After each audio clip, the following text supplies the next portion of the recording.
Joining. Here we go. All right. Oh my gosh, look at Mark. He's got all those candy bars. It's going to make me hungry for chocolate. Oh, hi, everybody. Love our Tuesday. Well, for me, Tuesday morning. I know for some it's lunchtime. I know, but love our Tuesdays. Hi, Vic. How are you? Good. How are you? Oh, wonderful. For sunny Southern California, we're sure getting a lot of rain right now. So, Hey, I'm going to be 64 today here in snowy Colorado. what? Happy Oh, birthday. Oh my gosh. Hmm. no. Well, Temperature's going to be 64, not me. temperature. I will be 61 next Tuesday, though, but that's a whole nother Oh, story. well, happy birthday. Well, Next yours week. was last week. I know, and I want to thank everybody because it was wonderful. I had so many birthday wishes. It was just, I felt so much love. And it was wonderful. And Valentine's was great. So I hope everybody had a wonderful Valentine's as well. I am going to be letting a few more people in here. Whoa. I attempt to multitask, right? And so I do have a couple of announcements. Jeremiah, hi, how are you? Good to see you as well. Awesome. Amy. Oh, and Amy's on here. Hi. She's going to be a spotlight speaker, by the way, coming up in 2 weeks, right? Awesome. Yes, ma'am. Oh, Thank you. Good to see we're everybody today. Yes, we're excited to have you. Awesome. Okay, I'm going to let a few more people in here. And I need to pay attention. Hi,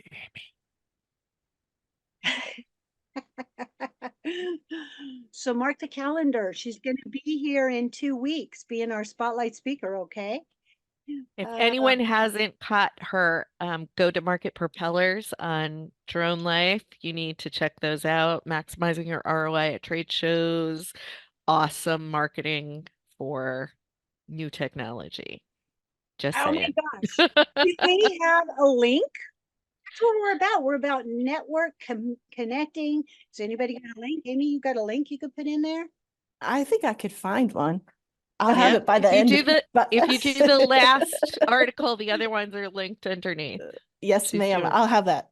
Thank you. Thank you for the mention. And thank you, DroneLife.com. Yeah. See, that's what it's all about. Now, we did put her on the spot, I know. So we'll give you a minute to go look for that link. Awesome. All right. So gonna let a few more people in here because I know so many people are here for the amazing spotlight speaker that we have today. I was sharing offline how excited I am. And so I'm going to make one really, really quick announcement because I do have a spotlight speaker or a sponsor. And so that's if you would like to be a sponsor, you're welcome to reach out to me as well. But today I want to do a big shout out for Professor Drones. I'm going to put the link in there for Professor Drones. They develop, design, and audit and teach, specializing in UAS projects related to hazmat and pipelines. So much more. Encourage you to check out the Professor Drones. So I'm going to put that into our link. And since I know everyone is here for our spotlight speaker, feel free to put comments and questions into the chat. We're going to be monitoring our chat, and I am going to segue over to Miriam McNabb. I'm so excited to have you here. I'm going to make you spotlight for everyone. There you are. And then Thank you. she's going to be sharing with us some of the trends. But I have to do a shout out really quick, like before we get started, because Miriam, you are, everyone knows, already a part of DroneLife, right? But you've been there for 10 years, and in the bio I saw you have already written over 2,000 articles. That's a crazy amount of articles. Oh my gosh. Congratulations. Awesome. Thank you. Thank you. That's what happens when you're old. You just I keep know. cranking it out and it adds up. Yeah. It's so Oh, great to see so many familiar faces. Hey, Jeremiah, my colleague in the journalism world, he and I have been traveling around to drone shows together forever. Vic, everybody, thank you so much for being here. awesome. Awesome. So I'm going to go ahead and segue over, but I know you're going to be talking about some of the trends that are coming up. But do you mind getting started with just telling us a little bit about Drone Life, how you even got started? Sure. So, I am a serial entrepreneur. So, I started my career in high tech sales and marketing many, many, many years ago. And about 10 years ago, as a serial entrepreneur, my husband and I partnered with a group of investors who had this idea that they were going to launch a drone-based media site. And this was back in 2013, of course, pre-Part 107. Commercial drones were not legal. Um, I always say for years and years, I was writing articles about so and so got their Part 333 exemption. Another person got another exemption. That was sort of the extent of the news. Somebody got fined for not having an exemption. But since then things have evolved, and I always say that this industry, it's like potato chips. You just can't stop. You get sucked in, and it's the best job I've ever had. I learn interesting things and meet interesting people every day. I love it. So yeah, started out 10 years ago. Just I was the only person with a liberal arts degree on the team. So it was my job to write the content, and 2 articles a day, every day, and before you know it, there's really exciting things happening. And I bet you've seen so much change in the industry.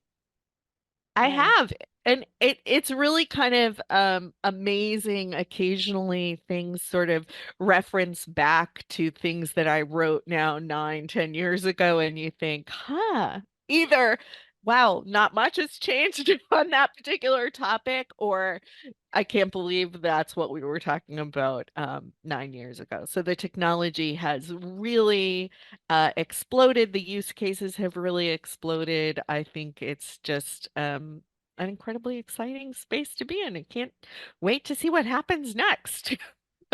couldn't agree with you more. And isn't that just the perfect segue into what can we expect for 2024, right? That's right.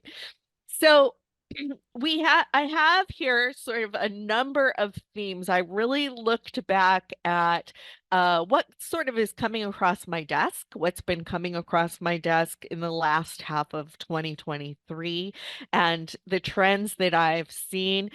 And some of them I know are the same. I had to laugh. I have to start with BB Lowe's flight, and I thought, Desi's gonna kill me, because honestly, if she had invited me to do a show a year ago today, I would have said BB Lowe's flight. That's what's that's what's gonna happen. And here I am again saying BB Lowe's flight. That's what's gonna happen. But let me start with BB Lowe's flight and talk about a little bit about why I think that this is still something to talk about, why I think we are still making significant progress on that in 2024. So, having been in the industry a long time and seeing so many familiar faces in the room, I'm sure many of us were there in the room when Steve Dixon said we're going to have a BB Lowe's rulemaking by the end of the year. Obviously, that didn't happen. And I don't think that we're going to see a BB Lowe's rulemaking in 2024 either, because realistically, even if we get a notice of proposed rulemaking in 2024, there's going to be a comment period. There's going to be a lot of analysis and review. So I think we're probably looking at 2025 for an actual publication of the rule. However, I still think that there's a lot to talk about with BB Lowe's flight. One of the major shifts that's occurring is that FAA reauthorization has now passed through the Senate committee. FAA reauthorization, as some of you may know, has language in it that would hold the FAA to a timeline regarding movement on BVLOS flight. So that is sort of significant. That is encouraging in thinking we may get a notice of proposed rulemaking out in 2024, which would set up a published rule in perhaps 2025. And of course, this is all estimation in my opinion, but this looks logical to me. Additionally, I think we have seen a shift in leadership at the FAA. The FAA has fortunately had a permanent FAA administrator now. We have the 5-year FAA administrator with Mike Whitaker joining or rejoining the FAA, and we have some new people in place. And from that perspective, I think that I'm seeing a real sort of shift in the way that they're viewing BVLOS flight. Now, many of us have been saying for a long, long time, data, of course, is the precursor to regulation. You have to have a lot of data before you can do informed regulation. You have to be able to say, you know, if you're flying beyond visual line of sight in these particular conditions, what are the risks associated with that? And there's no way of knowing what the risks associated with that are if you've never allowed anybody to do it. So, so data is always the precursor of rulemaking. And what I'm seeing from the FAA is a significant change in the way that they're thinking about that. They are granting more waivers. They're trying to make those waivers easier to get. They granted waivers in particular categories, sort of different scenarios where you might be using BVLOS flight, you know, drone delivery, other applications. And then they're trying to allow companies who are doing similar things to also get waivers in an easier, more sort of templated fashion. And the idea behind that is to get more people in the air, more people actually performing the operations and gathering the data so that we can make good informed regulation after that.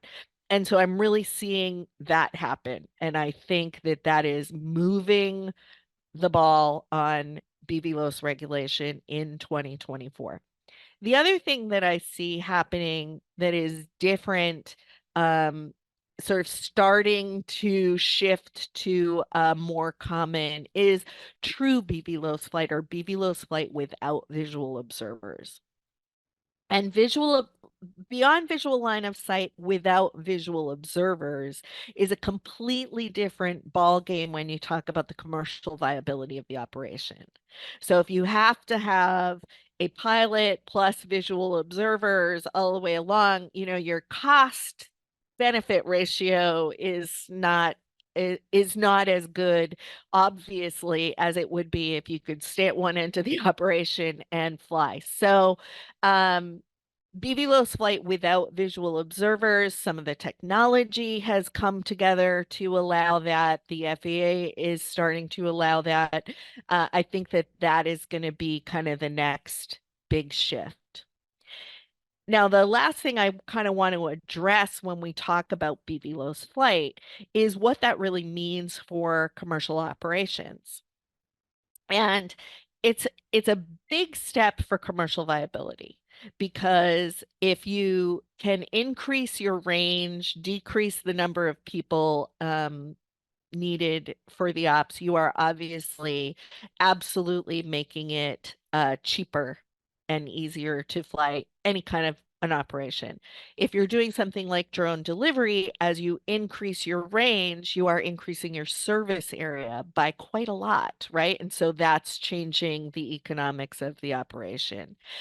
We have drone in a box now operations. So we have BVLOS flight that is just sort of around the corner and I can't see you anymore. And we have BVLOS flight that is, I'm going to be in Massachusetts operating something in California, right? So there's different kinds of BVLOS flight. But as we move along the continuum, the consistent idea is that the further you can fly, it does sort of change the economic argument for the drone operation, and that could change our ability to scale commercially.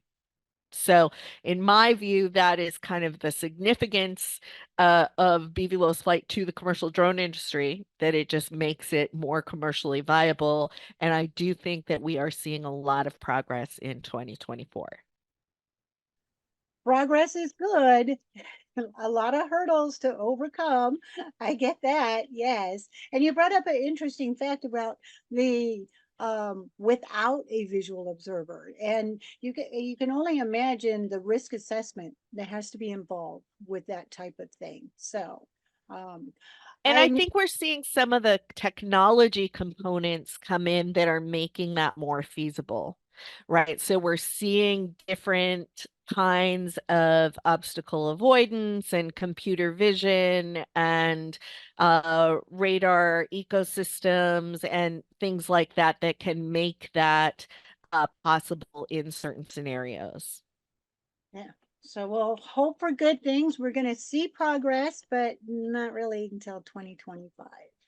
But Well, I don't we're think we're going to hopeful. see a rulemaking this year. I Okay. have to be perfectly honest that I don't see that as happening. And I think that it's important to note too that while we are making progress here in the United States, globally there's a lot of progress also being made. Particularly in sort of drone in a box applications. And again, data comes before regulation. And fortunately, in the aerospace industry and the drone industry, there is a lot of data sharing. So what happens overseas is also really important to developing regulations and progress here in the United States. Well, then we will definitely be keeping an eye out on that. I'm excited because of the Ireland trip coming up. We're hoping to see some drone delivery being done. So that's exciting. Vic had Fabulous. posted something into our chat, and he had said the 2016 FAA Reauthorization Act put a 180-day time limit on Section 2209. Still don't have it. Do you want to clarify that a little bit there, Vic? Point made. Point made, Bill. The deadline Yeah, doesn't mean. yeah. FAA. Well, actually, I got to give the FAA credit. This is not they're doing this. Is other federal security agencies. Let's just say that, so I don't get audited. So it's basically those deadlines, 180-day deadline to put the critical infrastructure list out, and it's 7 years late, as pointed out in an article coming out in a little while. But yeah, so I'm hopeful that we'll have an NPRM by the end of the year. I don't think it's unreasonable to see it, but yeah, regulation, no. Policy, that's another story for another day. But regulation, yeah, that's a ways away. Yeah. So I think that we really do have to sort of appreciate what we've got now, which is an improving waiver process and sort of more opportunities to get more aircraft in the air flying BVLOS. And I think that's as good as it's going to get for right now. Okay. Can I pipe in, please? I've been sitting Of here on my course. hands. Go right ahead. I'm gonna ask this time. I think one of the main distinctions we need to make is EV loss and BV loss. BV loss is the extended. Let's do pipelines. Let's do telecom. Let's do all these inspections. Let's document a highway that's 40 miles long. That kind of stuff is definitely going to be tough to get. We are starting to see some of it. Obviously, we're seeing a lot of it. But the EV loss, so extended line of sight, visual line of sight, the under 2 mile BV loss waivers, EV loss waivers. I think those are going to come about quicker than we hope. Yeah, and there again, it's a real significant change in the Mhm. economic viability of the operation. Big time, big time. And I think, yeah, Adrian just posted crawl, crawl, crawl, walk. I think we're there. We're crawling still, maybe crawling at 18-month stage instead of 6-month stage. But okay, I'll share this. But right now, I got Friday, I got an RFI for my 2 mile EV loss waiver. So hopefully that happens this week. I'm supposed to have a meeting with the waiver office about it. So stay tuned. So hopefully, like with the OOP waiver, I won't destroy the waiver office with it, but we'll set something up to where this is a policy change like they're doing right now with the SRMP. I think it's called the Safety Management Review Process, whatever it's called with the OOP waivers. So hopefully that'll happen soon. We'll see. But my mine is up to 750 meters without a VO. So we'll see. We'll see what happens. So the no VO as an economic argument is being made, shall we say. That's Awesome. great. And again, the more sort of baby step waivers that we get, the more data. And data is always the precursor to regulations. So that's excellent. All right.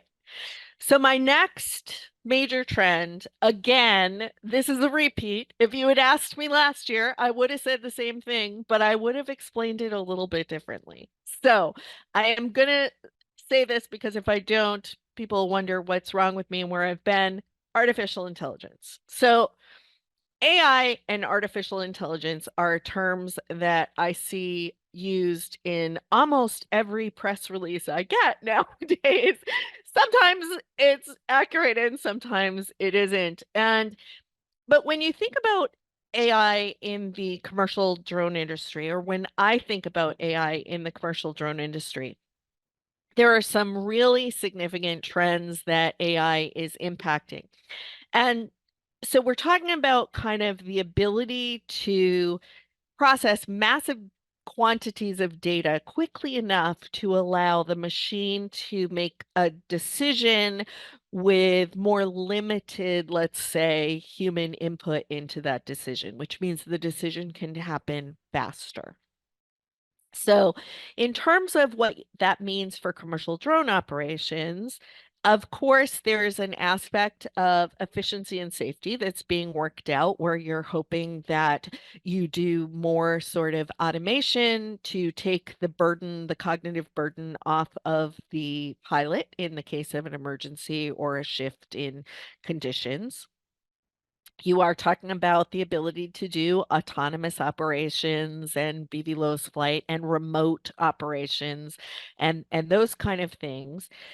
You're also talking about, kind of real-time analysis and decision making. So you're talking about allowing a drone to fly, gather data, and make sort of real-time analysis and decisions. And what that could look like, there's a million different applications for this. But imagine that you're flying over a wildfire and you are identifying hotspots. So there could be some sort of algorithm that says, when I find a hotspot, then I'm going to immediately trigger a communication to another aircraft or another human operator or something like that. It's going to trigger an activity and it's going to be able to do that quickly based on data analysis. So real-time analysis and decision making can be a game changer when you're talking about certain commercial drone applications. Advanced data analysis. And this is one of those phrases that sort of sounds like it means nothing or who knows what it means, advanced data analysis. But, when I started in the drone industry, it was all about the drones. Drones were super exciting. No one had ever seen anything that looked like a Phantom before, and we were super excited about it. Then we got to a point a few years later where the catchphrase was always, it's not about the drones, it's the data. It's not about the drones, it's the data. But I think that we've gone past that to a point now where who cares if you have, umpteen gigabytes of data? It's about what decision you're going to make based on that data that is important.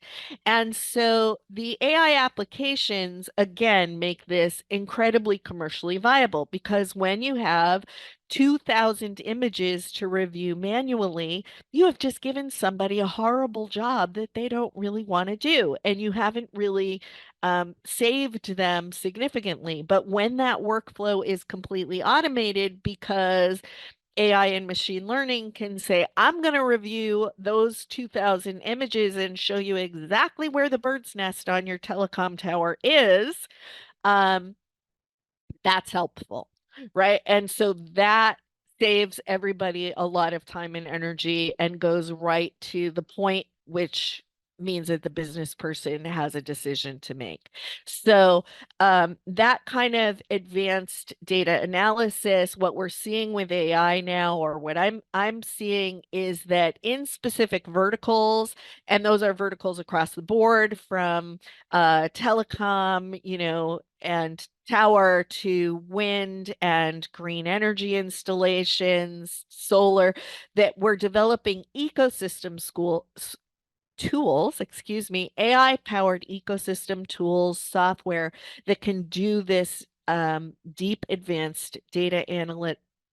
And it works very closely with the commercial drone operations. So you can have autonomous data capture, then that goes into a platform, and AI powered analytics are applied.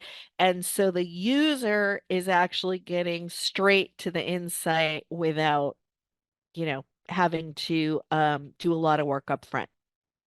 So I think that, again, we are seeing AI come in with these ecosystem tools, changing the commercial value of the drone operation and increasing the ROI. So I think that's important. And then the final thing I would say about AI that I'm just starting to see kind of come across my desk. Now, I know you had a guest on a few months ago who talked about this, but this is swarm intelligence, right? So artificial intelligence is a critical part of what goes into swarm intelligence. And when we hear about drone swarms, or a lot of times when I read about drone swarms in the media, it's often sort of someone who has just watched way too many sci-fi movies. This is not a realistic thing. And when I want to kind of give someone a paradigm shift on why I think drone swarms are very positive things, you think, if your 4-year-old was lost, you want one drone looking for him, or you want 1,000 drones looking for him? And I can answer that one really fast, right? But if you have a group of drones, whether it's 2 drones working together to examine a wind turbine without having to shut the wind turbine down, or whether it's 1,000 drones operating in a beautiful drone show, AI is part of like that swarm technology, that what do we do if this one drops out, or what do we do if the conditions change and we need to have one drop back and one move forward. So that is a significant step forward for the drone industry, and I think something that we're going to see taking a bigger spot in the commercial drone industry landscape. I see it on the horizon. It does just bring in a whole new aspect of it, and so it is exciting to see it on the horizon that way. We do have a question in our chat, and this one is from Bill, and he is wondering if you see a connection between drone operations and uncrewed operations with urban air mobility and that industry. Is there a connection? Yeah, absolutely. So hi, Bill. Nice to see you. Thank you for coming. Um, I do see a connection, and I think that there are, in the same way that for dual use technology, that was one of the themes that I thought of putting on my list here, is dual use technology, because there's so much happening on the military front with small drones now. And there's a lot of flow of those technologies from one space to the other.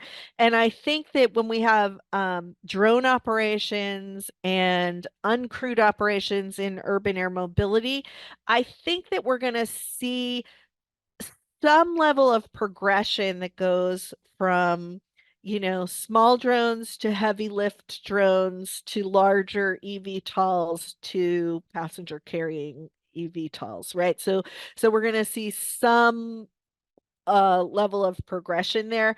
Most of the urban air mobility initiatives that I have seen will be piloted to begin with, and then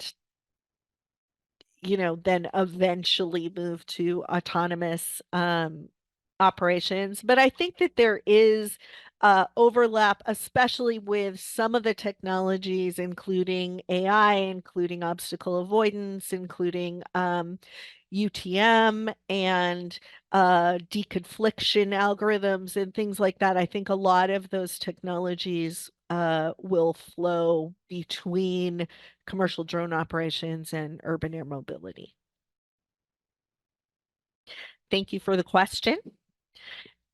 All right, I'm going to move on to my number 3, Okay. which is end-to-end operations. So what end-to-end operations are is one pilot, multiple drones. And this is another very significant piece of the puzzle for some commercial applications of increasing the ROI. So when you have, for example, drone in box solutions, or let's say you have, your railway yard or something like that, and you've got multiple installations, do you need a pilot for each drone, or can you have one pilot sitting in the office operating all of those drones, right? And it's a very different return on investment depending on how you answer that question. So in 2022, Zipline signed an agreement, a NASA Space Act agreement, to gather more data about M&N operations. So we're now, going into 2024. And I think that we're starting to see some of the first waivers come out for M2N operations. So I'm expecting that to be kind of a bigger piece of the puzzle in 2024. Okay. So I just saw a question from Jeremiah. Yeah. In the early days, there was more, can it really do that? And I think we're mostly past that. Yes, we are. And now, what are we going to do with all of this data? Very good question. I think that things have changed. Again, I would say that with the AI technology tools, I think that those are coming in to better answer the question of what are we actually doing with all of this data. So I do think that in the early days, when Jeremiah and I were all of us were just starting to write our articles, and I was calling up Vic every other day to be like, what does this mean? And he was explaining it to me. We were definitely uh maybe a hammer looking for a nail, maybe a solution in search of a problem in some instances when all we had was cameras, visual cameras. But I think now with more of the sensors that were previously only available on manned aircraft like helicopters becoming available on unmanned aircraft, we are seeing much more focused and targeted applications come out, if that makes sense. So what you used to be only able to do with a helicopter because it had LiDAR, now you can put LiDAR on a drone. You don't get exactly the same thing, but you can take a portion of that work from the manned aircraft, which is very expensive. So I think we're seeing much more targeted applications there. Awesome. Awesome. So we do have another question in our chat there. Before we address that though, Bill, real quick, like circling back to that AI and the data that we're talking about, there's just masses of information being brought in, and it requires like AI to downsize it into little chunks that can be managed. And what do you see on the future as far as just handling that big a mass? There's so much data coming in. How do you handle so much data? I have no idea. You're absolutely right. Right. This is causing a problem. But what I am seeing when I do things like case studies and I talk to sort of larger companies actually using drone programs in things like the tower industry, mining, green energy. What I do see is very interesting. It's sort of an increase in leverage. So you're getting all of this data in. You have this vast quantity of data. And the first thing you're going to do with it is the project that you started with. It's going to be finding rust, finding bolts, finding birds' nests, whatever that is that you've decided first to look at, right? You're looking at solar panels, and your first thing that you're looking at is the temperature variations or something like that.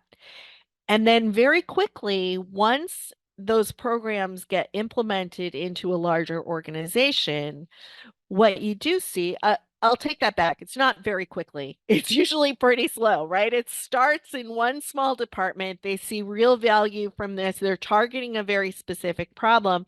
And then over time, somebody says, wait a minute, we could actually solve this other problem also with that data.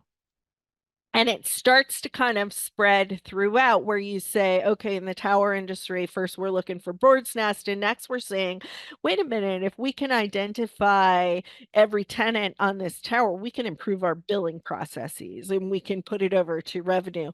We can do sort of these other things. We can measure the space that's available for new equipment, and we can put that over to sales, So you're seeing that same data, which when you're just solving one problem with it, it seems like, wow, that's a hell of a lot of data to just answer this one question. But in larger organizations, many times that data begins to be leveraged to solve other problems. And there again, I keep coming back to it increases the return on investment for those drone operations. Fantastic. Yes. Okay, circling back over to our chat, Bill had mentioned you should have held off on his question. This type of question, operations in the same UAM operations in China are expected to use. Not sure, kind of, Bill, can you clarify that a little bit for us? Yeah, that was the one pilot doing many drones. EHang is expecting to use a control center on the ground for uncrewed operations for their first foray, if you will. Right. And so I do think that again, this is kind of something that's going to start as you mentioned, in other countries, there's going to be much more data gathered, and then we'll see it kind of expand. So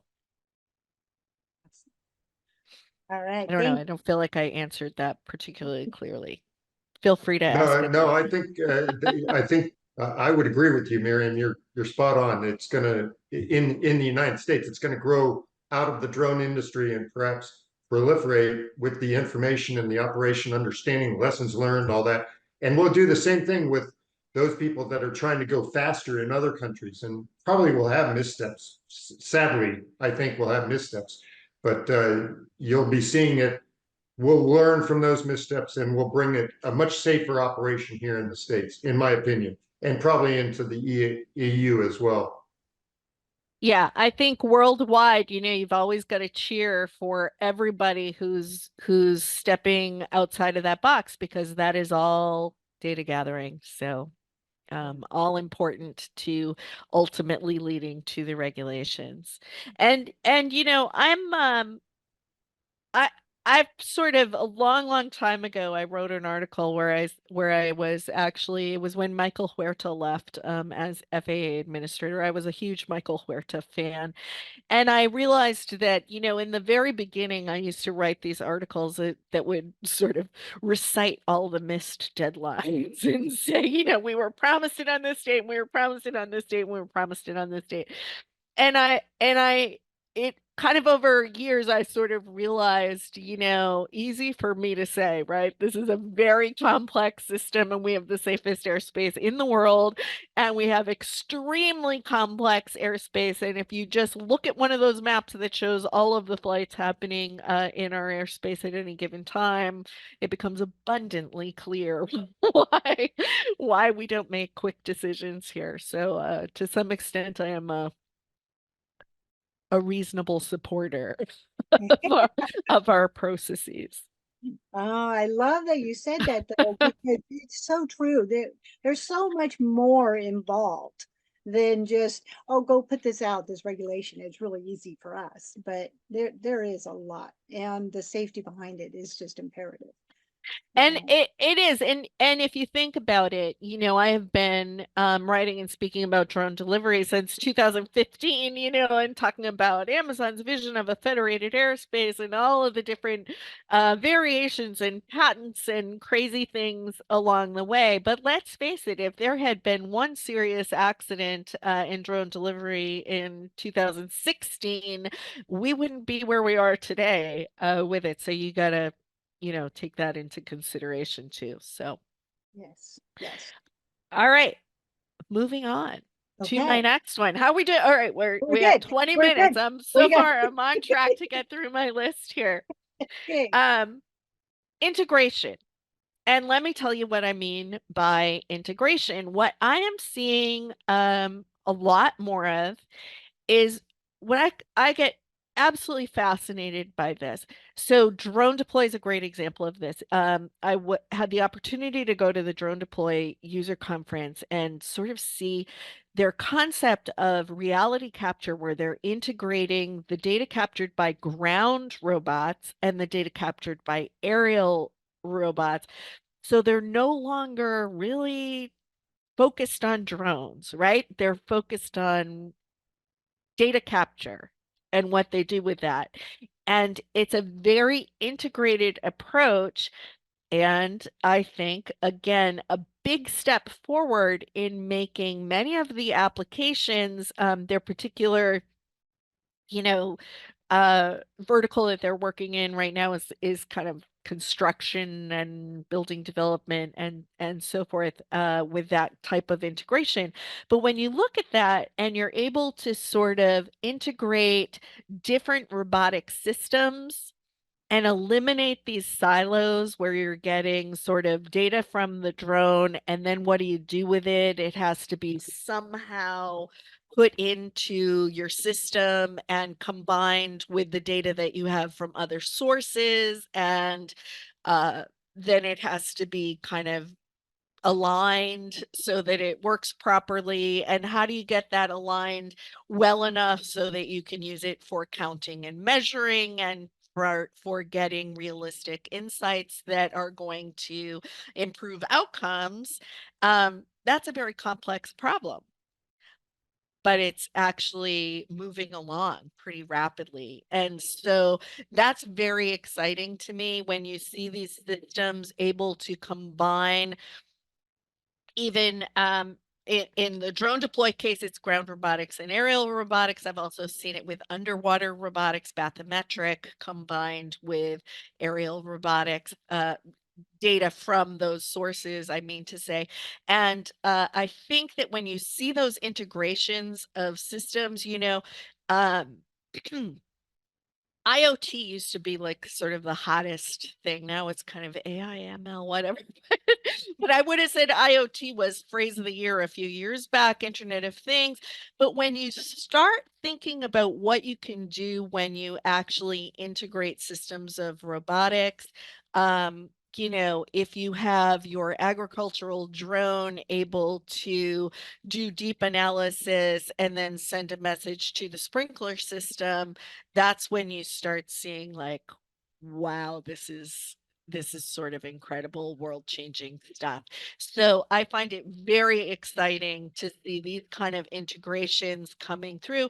Another thing, you know, just to shout out Drone Deploy, because I've been following them for many, many, many years. You know, they were one of our first clients back in 10 years ago when we had no readers. They just, but you know, I always used to talk to Mike Wynn and their founders, and they would say, yeah, we're going towards one button processing.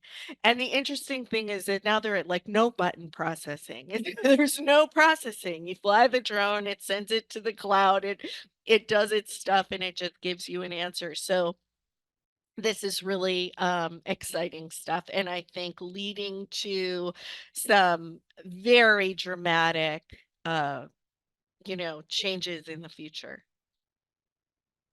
Incredible. And how fun when you talk about, oh, I've been with Drone Deploy and seen their development over time. It's so true when you see how it's progressed over time, and they are very user friendly. And so they're They've accomplishing done that so goal. many great things. It's just it's super exciting to see them kind of on the forefront, and every time I'm able to engage, I am actually come away with that sort of wow factor. So Yeah. and definitely the last conference, that was my like, wow, this could go in all kinds of amazing directions. Yes. All right. So I have a couple more. I may not get to my last one, but I want to talk about, this is the Women in Drones Coffee Connection, and I want to talk about DEI as a theme, and I'll tell you why. So obviously we have been talking about, diversity, equity, inclusion for years and years and years, and that is not anything new. But I do think that what I'm seeing in sort of the general media has changed. I think that the discussion has changed, and I think that that's significant and makes DEI a significant theme for 2024. So let me talk about what I mean by that. I think that previously the discussion about DEI was often framed in kind of it's the right thing to do. It's in kind of a moral context. And honestly, that's a tough position to be in, right? That is, I don't even know what to say about that, right? It's a hard business argument to make, to just say because it's the right thing to do. We may believe that, companies may believe that, our society may believe that, but it's still a tough business proposition. And now I'm seeing the conversation change in, mainstream media across the board, to saying, hey, 80% of consumer purchase decisions are made or heavily influenced by women. That's just the reality. They're spending the money or deciding how the money gets spent. 80%. When we're talking about workforce, we're now seeing in 2023, 55% of the people graduating from undergraduate college degrees were women. More than half, 55% of them were women. 6 in 10 of the people in graduate school graduating in 2023 were women. And currently in higher education now, we have 10.1 million women enrolled compared with 7.2 million men. So if you're talking about your future workforce, you're going to have more to choose from if you try to widen your pool to include both genders, and of course everybody, if you widen your pool to everybody. And I think that this is really changing the conversation from this is something that you should do to this is kind of critical to your business survival, right? So we have this huge percentage of purchasing decisions made by women. You have to ask yourself if it makes any sense to have your entire design and development team not include any women. Right? I mean, it just sort of starts not making business sense. And I feel that argument for DEI is a much, much better place to be in. And that's the argument that I'm seeing sort of come into more mainstream consciousness. You know, you're seeing articles like this on Forbes and Barron's and hey, you know, it's just numbers. So, so I'm not saying that the moral argument isn't valid. I'm just saying that I think we may have a better chance of seeing real progress when the argument is just numbers. Like this is just kind of the way that it goes, right? You have to adapt or die. So, um, so that is why I think that this theme is important in 2024. I think we're making progress along those lines. I'm very optimistic. Many years ago, I wrote an article called Mind the Gap about the sad 4% women in our industry. You know, since then, my sense is that there's a much bigger percentage, and that the sort of entire environment is changing. So always good. I All love right. it. Oh my gosh, that hits home. That just hits home. You know, the whole workforce development in implementing that aspect of it, that hits home. And those facts. Um, by the way, can you share those with us? Some of your facts that you just came up with, those numbers. Sure. Sure. Many of them are from a Forbes article that sort of outlined, and some are from labor statistics. So I'm sorry, I don't have them right now to type Oh, into no the worries, no worries. thing, but I will Yeah, share them with yeah. you. Yeah. This is where I have to put in my little joke about my husband would say I can spend money very well. So, right? Right. I'm very proficient at it. I think I've perfected it. We also have a comment in our chat about the fact that we also focus on detail and how we're just geared that way, and so that's a very true fact in there as well. So years ago, and not to exclude anyone, because just to make the point that I think there's equality and different skills lead to different strengths. Years ago, I was at a drone conference in Africa, and actually they had this wonderful psychologist come in and talk about why, and she had this entire metric about why women make great drone pilots, and her argument was that it had to do with sort of a natural instinct in some cases to avoid risk, more of a tendency to avoid risk or not to enjoy, in all cases, uh embracing risk. Let's put it that way. So her feeling was that there was a really good argument to have diverse teams because they would approach problems differently. yes. So Wow, fantastic. What a way to wrap up this program. Oh my God, that was awesome. And we just can't thank you enough. Go ahead. You have something else you was going to say? well, I don't know. Do I have 8 more minutes or are we done? You do. You do. Okay. You got Okay, another one? because I had a bonus. Oh, we like I had it. a bonus, We and I like just wanted to. it. Yeah, Please.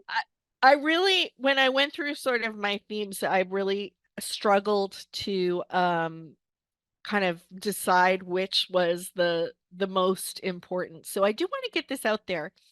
And shout out to our friends and colleagues in Africa, because I think that many of them are leading the charge in this, but agriculture. And this was an interesting one because, of course, way back in the beginning of the commercial drone industry, agriculture was a significant sector. Then with Part 107 coming in, and you weren't necessarily able to just fly over your own field, things got a little bit of a gray area in this country, and it's still been a solid sector, but I'm seeing sort of renewed interest, you know, from several years ago. in Africa, they have been really focused on what technology can sort of increase yields and promote food equity. And drones are very significant with that. And so we have seen a lot of in the United States, agriculture, often you're sort of competing with satellite data. And so you have to kind of come up with a unique benefit or a more specific benefit.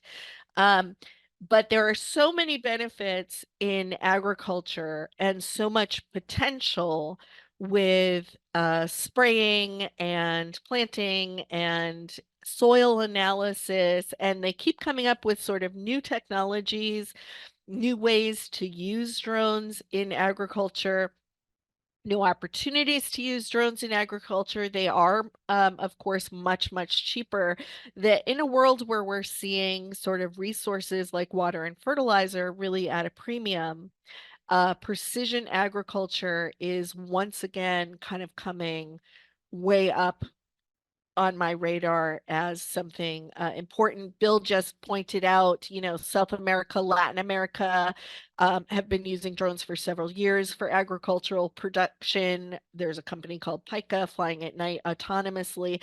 So agriculture, while it's not always been sort of still at the height of everything you see at a drone show, I really do think that this is a very important sector that is growing and poised to grow kind of exponentially over the next couple of years. It's good That's to hear it. you say that.